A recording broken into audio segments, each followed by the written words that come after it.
जो भी 11th class का स्टूडेंट होता है, जब भी डेप्रिसिएशन टॉपिक की बात आती है, उसको बड़ी ही परेशानी होती है। तो आज थोड़ा सा बेसिकली जानने की कोशिश करते हैं कि एक्चुअल में डेप्रिसिएशन है क्या। देखिए स्टूडेंट्स, सिंपल सी बात बताएं तो अगर हम लोग कोई भी चीज बेसिकली यूज करते हैं तो उसकी वैल्यू टाइम के साथ और प्लस उसके यूजेस की वजह से वैल्यू में रिडक्शन आता है। जैसे आप अगर अपना फोन अभी यूज कर रहे हैं तो जितने में आपने बाय किया, क्या उतने में आपको पैसे में मिल जाएगा? Answer is no. वैसे बिजनेस में बहुत सारी मशीनरीज, बहुत सारे fix asset like furniture, land, building, plant, machineries, बहुत सारी एसेट्स होती है जो बिजनेस में कॉन्स्टेंटली यूज आती है। उसके अंदर टाइम टू टाइम अपडेट्स आते हैं, टेक्नोलॉजिकल टेक्निकल चेंजेस आते हैं। तो इन सब की वजह से उसकी वैल्यू में रिडक्शन आता है, उसकी वैल्यू कम होती है। यानी कि बेसिकली कह सकते हैं वो बिजनेस का लॉस बुक होता है। तो उसको शो करना होता है, इसीलिए हम लोग अकाउंट्स में डेप्रिसिएशन टॉपिक को समझते हैं।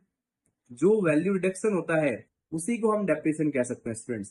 कि जो वैल्यू में कमी आई उसी को अपन डेप्रिसिएशन कह रहे हैं। जैसे कि मान लीजिए बिल्डिंग 5 लाख रुपए, सॉरी, हाँ बिल्डिंग कह सकते हैं, बिल्डिंग 5 लाख रुपीज का बाय किया और 1 साल बाद उसका वैल्यूएशन करवाया तो पता चला 10% कम हो गया। तो 10% जो कम हुआ, 50,000 amount, this is your depreciation amount. और ये बिजनेस का लॉस बुक होता है। और आपको ये बात तो पता ही होगी कि अगर बिजनेस में कोई भी लॉस होता है उसको जब तक आप शो नहीं करेंगे तो आपका सही प्रॉफिट फाइंड आउट नहीं होगा। तो इसीलिए डेप्रिसिएशन एक बहुत इंपॉर्टेंट टॉपिक है।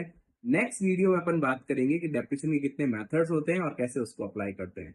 बड़ी लॉन्ग वीडियोस भी लाने की कोशिश करूंगा, बहुत सारी ट्राई करता हूँ कि कनेक्ट रहूं, लेकिन थोड़ा सा टाइम की वजह से मैं कनेक्ट नहीं हो पाता हूँ। अब कोशिश करूंगा कि आपसे डेली कुछ ना कुछ छोटा मोटा ही सही एक वीडियो बना करके आपसे बात करता रहूं और आपसे कनेक्ट होता रहूं। Thank you. जय श्री कृष्णा।